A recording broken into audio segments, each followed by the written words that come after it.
Greetings to you, churches of Galatia, from myself and my companions. I'm writing to you on the authority of the one who commissioned me, not some human appointment, but a divine commission from Jesus the Messiah and risen Christ and the God who raised him from the dead. I greet you with these important words: grace and peace, words that we are familiar with and know well.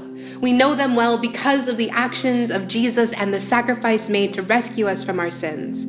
Now, what I have to say may sound indelicate. I can't believe that you so easily changed, how you've turned to a message that is not from or of God, a lie about God.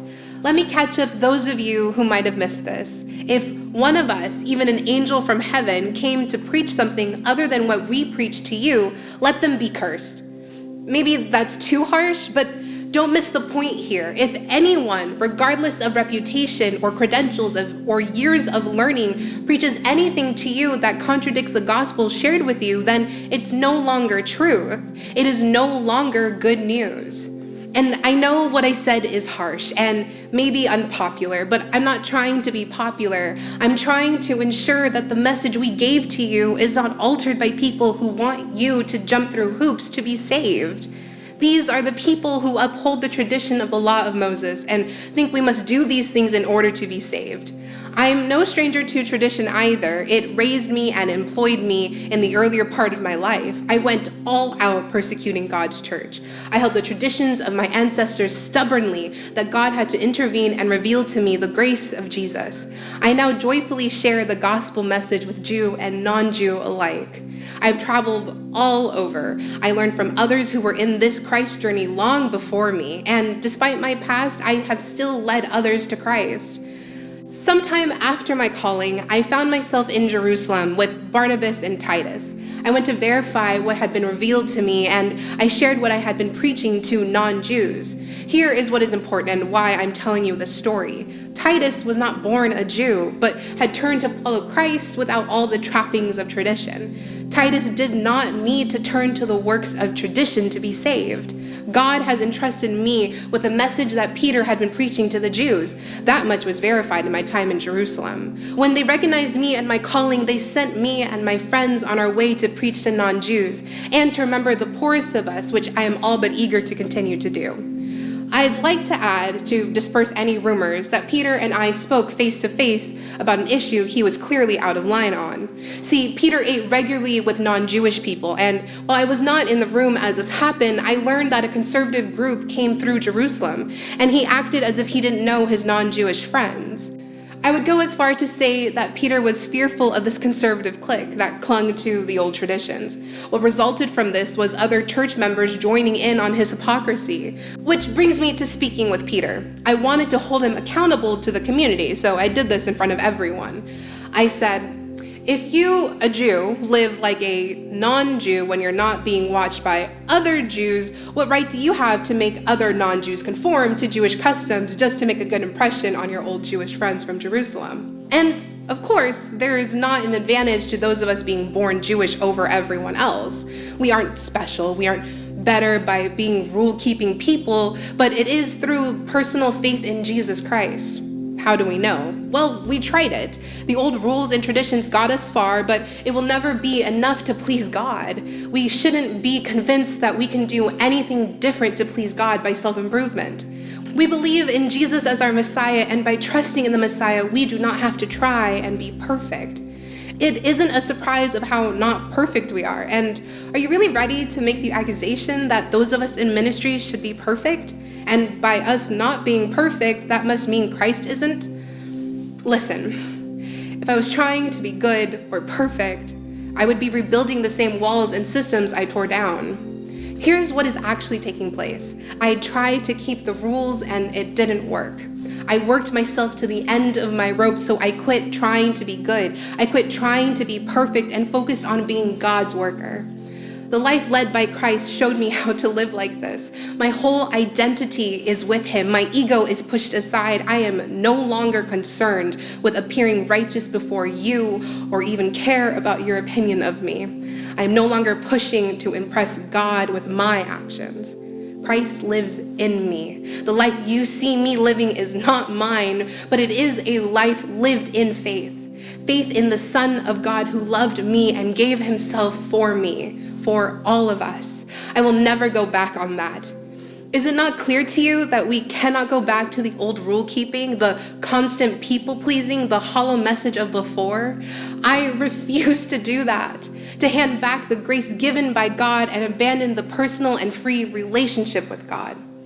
Think on this for a moment.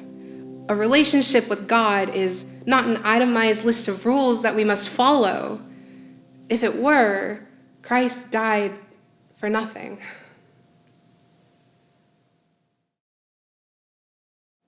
The passage from Galatians that we just heard describes the events in Antioch in a conflict that became known as this Antioch Incident. This reading reminds me of my first experience of communion at the Seventh-day Adventist Church. Please notice I didn't say my first communion, my first experience. It was probably fourth or maybe fifth week I was attending Seventh-day Adventist Church in the spring of 1991 in Odessa, Ukraine, my hometown. When I walked that day into the church, something was clearly different. People were kind of quieter, the lights seemed to be a little dimmer. I noticed in front of the worship hall, there was a big table set up covered with the white linen. I looked around. Somebody whispered in my ear, "Communion." It was the communion Sabbath. I didn't know what the communion was. I didn't know what the communion Sabbath was. Intrigued, a little bit scared, I walked and sat down with everyone else. It was clearly a different kind of worship service. It reminded me something that I was more used to seeing in Orthodox, Russian Orthodox service. More somber, more sort of songs and hymns sung in a very minor kind of mode. Everything, to say the truth, was sounding kind of depressing. Emphasis was on the blood and the suffering of Christ. What's going to happen next? And then I heard this word that made me even more nervous. Nogomовение, which is in Russian, foot washing. Everyone at the queue got up and went to a specially prepared room, women and men separately, and everyone started taking bassinets and towels and washing each other's feet. I stood there lost. I had never done it before. I didn't even think that I could do that, and it looked kind of uncomfortable, to say the least. So somebody came, touched me on the shoulder, said, "Do you want to do that?" It's one of the friends that I made in the past few weeks, and I was so relieved that somebody offered to show me, and sort of to show me the hoops. I picked up the bassinet, the towel, I washed his feet. When I put mine into his hand, it felt like an ice bucket challenge. I thought I forgot to breathe for a few seconds. Wow. It felt different. And then we went into the sanctuary, and everyone stood up, waiting to receive the bread of life in a cup of salvation. And it's quite literally the bread, the little morsels of baked wheat and olive oil, and the cup, the actual cup. The tradition at that time in 1991 Ukraine, that the people were passing a cup from one person to another, drinking from the same cup, and the deacon would wipe the edge of the cup after each person. I think that was enough sanitation at that time, different times. So when my turn would almost come, I stood there and I thought my knees would buckle. So nervous, my first communion, the first time I would be able to taste the bread of life in a cup of salvation, the body of Jesus, his blood. Goosebumps went up my back. And when I reached to take the bread, the deacon passing the symbol said, "Sit down." Why? Sit down. You're not baptized. No communion for you. It almost looked like that episode from Seinfeld who comes to the soup Nazi and says, "No soup for you." I was puzzled. He was continuing on, and I said sort of like, Hold on, but I washed the feet. Maybe that. He didn't hear me. He moved on. I sat down. I'm not going to lie. I felt hurt. I felt excluded. I was the only one sitting with the children there who were giving me a very sympathetic look. Yeah, buddy, you're out. I understand, but why? Puzzled, I asked after the service, what's happening? Why I could not receive the communion? The way the exclusion I was explaining was the way to survive the communist regime. To separate between us and them was the way to keep the identity of the community who struggled to keep the faith. Later, becoming a pastor, I made sure that everyone would receive the communion. I would even once was given a highbrow by a mom who was holding a 5-week-old baby to whom I tried to put the little piece of bread into her hands. The mom looked at me and said, "Really, Pastor? She's 5 weeks old." But I said, I just want everyone to receive the communion. Exclusion was a way of survival. That's why I think this experience of the first century Israel kind of close to what my first experience of communion was. People were trying to develop the rules, and not just Christians, in general, the Jewish community tried to develop the rules, trying to keep their identity, keep their sanity into oppressing culture of Hellenism and the Roman political power. Epicentris calls it covenantal nomism, which basically described the practice. Sometimes we think that they did followed the rules and regulations in order to earn their salvation. It was not necessarily the case. Epicentris tells us that covenantal nomism meant that it's only God who saves people. But in order to be God's people, you have to follow very specific rules, and not necessarily of biblical origin. There was a whole set of sort of halachic rules and regulations that one had to follow in order to preserve Jewish identity. You are not saved by your works, but you can only be called Jew, and God not only saves those who are circumcised. You can only be one if you follow these regulations. In fact, it got so deep into mind and a culture that to be called a sinner not necessarily meant to create some existential sin against God. It was simply not following those rules you would consider to be a sinner. And not surprisingly, Gentiles, people who were not Jews, people who were not circumcised, they were called now sinners. And the word Gentile and sinner became synonymous with one another. And the parallel we can kind of pick up even in Psalm 9, verse 7, or in the apocryphal literature of 1 Maccabees chapter 2, verse 48. To be a Gentile is to be a sinner, to be a sinner, to be a Gentile. That was the identity struggle in Israel. The Christian church comes in the very thick of this identity search.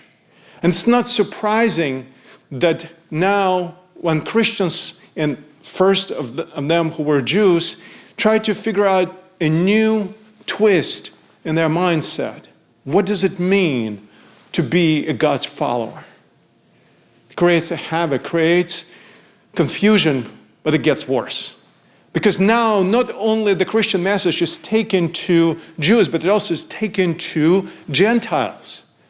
What to do? Do we need to make people to be circumcised? Does taking the foreskin make a person closer to God or not? And there was this huge breakthrough in Jerusalem. Luke spends quite a bit of time describing it in chapter 15 of Acts. It's a breakthrough because apostles who were Jews decided that in order to be Christian, one does not have to be circumcised. It's hard for us to grab the revolutionary idea. Peter, who was there, he backs up Paul and Barnabas. In our passage today, we read Cephas, which most likely meant Peter. Peter, Barnabas, and of course Paul now walk out of Jerusalem hopeful, but things were not quite resolved. And the gruesome reality becomes apparent in this Antioch incident that we heard today. Because Antioch is very different from Jerusalem. Antioch was already in the territory of Asia Minor, today's Turkey, and it was a really cosmopolitan city. There were a great number of Jews there, but predominantly Gentiles or sinners. And as Paul preached the gospel there, they realized that a lot more Gentiles coming to church than Jews. And they began to mingle, maybe because the culture of the city was such that people did not really try to separate. They were sitting at the same table. They were mingling with each other. When James found out about it, he became indignant. They're doing what? When Christianity was really in danger. James remembers very much what happened in the fate of the James, brother of John, the other James, the apostles, and Simon, who were just a few years prior of that, were beheaded just for being Christians. To blend in with the culture, to try to stay with the flow, try to keep the rules and regulations as much as possible in order to preserve the church. That was James's goal. I can just see this first bishop of Jerusalem trying to do whatever he can to save the church. And how to do that? You follow the rules. You follow this covenant nomism that we mentioned earlier, which interestingly included 229 regulations out of 341 that pertain to table fellowship and the rules of how, what, and with whom Jews, faithful Jews, should eat. Just imagine, 67% of regulations pertain to consumption of food, sitting at the table. And the identity was tied to that. Even today, the dietary rules are very much enforced, and purity rules are very much enforced in Israel. I was surprised. I didn't know that. I was surprised last year when I met one of my friends who now lives in Israel. Told me that there are actually pig farms in Israel, but you are not supposed to allow a pig to touch the holy ground, Israel. So all the pig farms have raised floors, so pigs never actually touch the ground. Suppose as long as you don't touch the ground, it's okay. You see where these rules and regulations and how it can get a little bit twisted. So James sends his people to Antioch with a simple message: stop doing it, stop hanging around, stop eating together, stop sharing the table with the Gentiles. They said, stop. What I hear, because of my experience of the First Communion, I hear, sit down. You're not one of us. Peter does the same. He pulls out. He is the one who was shown the message of sharing. He's the one who went to Cornelius' house. He's the one who knows better what needs to be done. He backs out. Maybe it's better. He's thinking. We can't say for sure what's going on in Peter's head, but I just wonder if he's thinking, maybe it's just better to keep things separate. It's just more peaceful. It's just politically correct. This is not a hypocrisy. This is just a good diplomacy. We're just going to keep everybody happy. We're going to keep people in Jerusalem happy. We're going to keep everyone happy. Barnabas follows Peter because he is not a superstar. He's not trying to be Paul or Peter. His job, he's more sort of local church pastor who's tried to maintain this order, who tried to grow and nurture the churches. For him, he doesn't need extra drama. Let's just do that. Let's not conflict with anybody.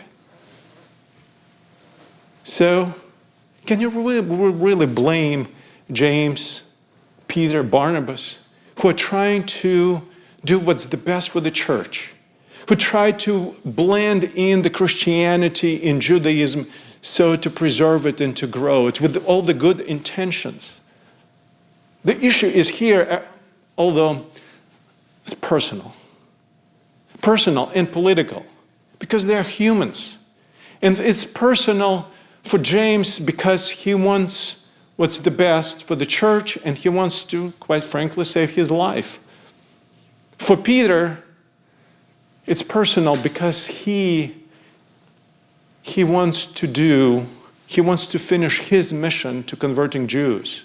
He doesn't want to jeopardize, he doesn't want anyone to check his Instagram account on Facebook and see something that would indicate his kind of preferential treatment or any kind of attention given to sinners, or including sinners who are Gentiles. Barnabas wants what's the best for people.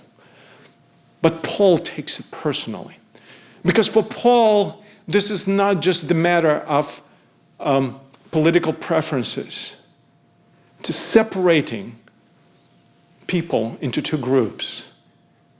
This is where he's having a fundamental problem. We came to America in 1996, and at that time in Texas, there was still smoking and non-smoking sections.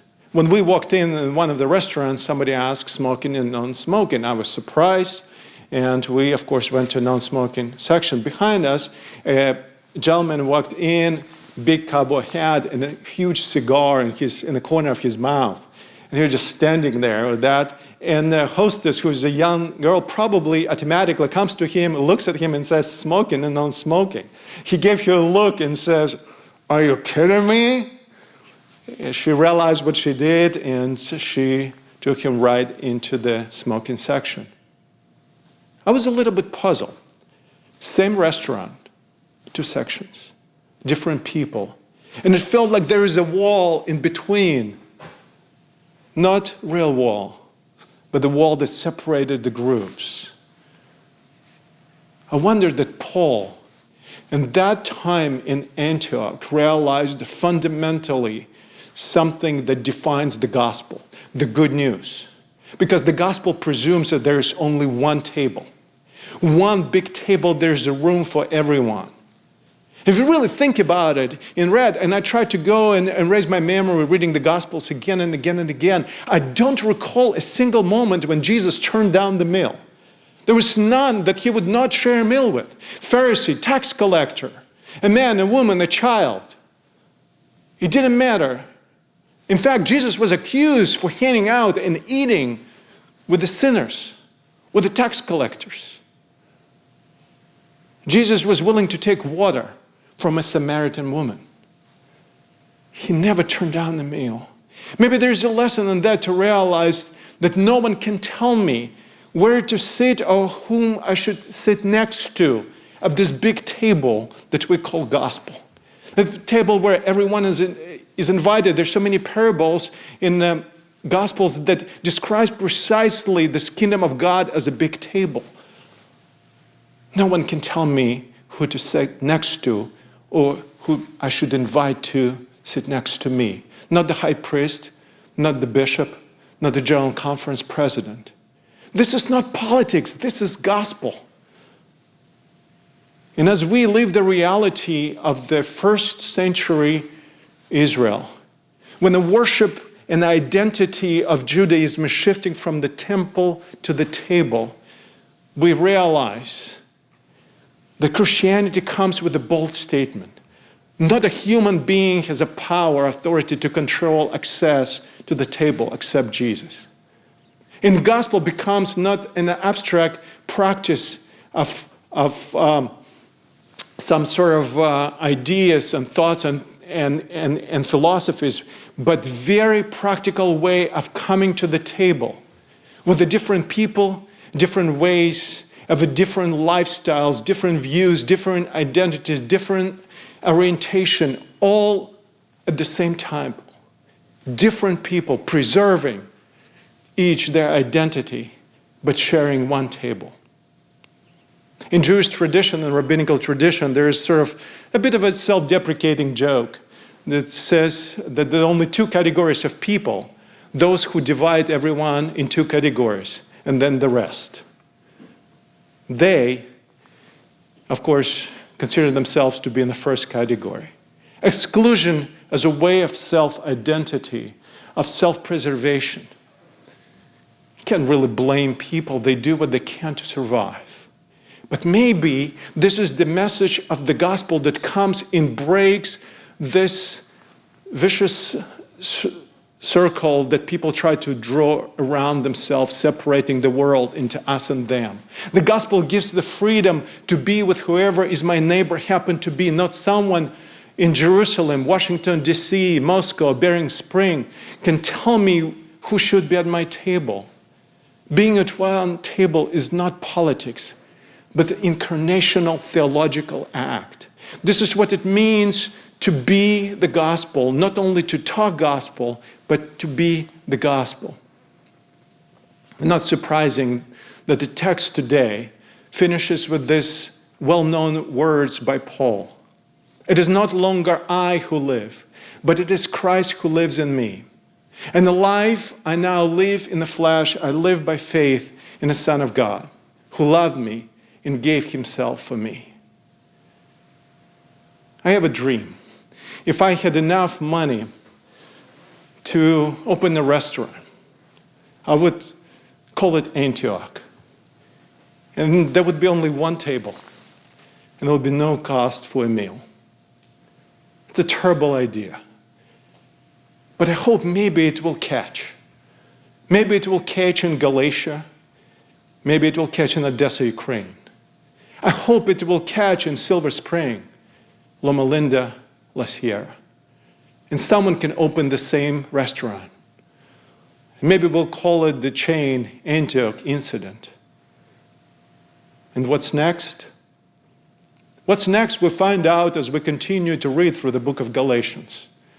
But for now, it is becoming very clear that after Antioch, Paul will never see the gospel in any other way as a big table to which everyone is welcome.